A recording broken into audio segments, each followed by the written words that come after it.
I'd like to go to Russia, Ukraine. Yeah. That's a major concern of a lot of Americans. We've sent over $175 billion. We've seen Plus. no progress.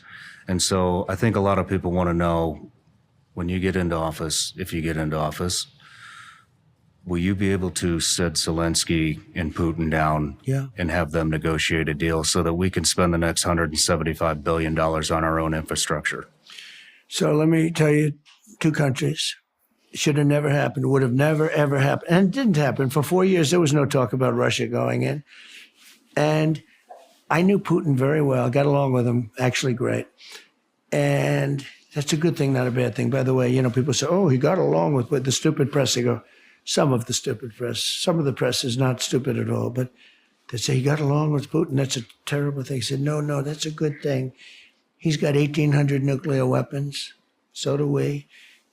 And the biggest risk today, you know, when I hear these poor fools talking about global warming, they don't call it that anymore. They call it climate change because, you know, some parts of the planet are cooling and warming. It didn't work. So they finally got it right. They call it, they just call it climate change. They used to call it global warming. You know, years ago, they used to call it global cooling. In the 1920s, they thought the planet was going to freeze. Now they think the planet's going to burn up.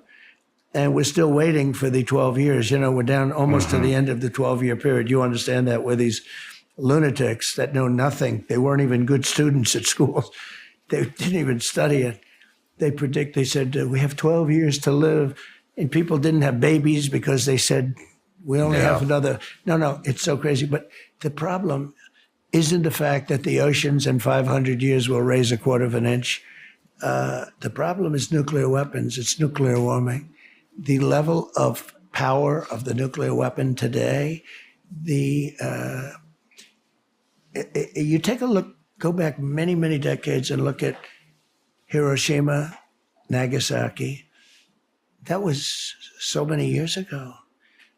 And now you look at today and multiply that, what took place there, by 300, 400 times. That's the problem. That's the biggest risk today. Now, with our country, the biggest risk is always that. But we also have some very bad people. You know, you have crazy Nancy Pelosi and all these lunatics within our government. They're lunatics.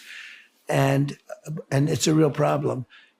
But the biggest problem we have, and the world has, is weaponry. Weaponry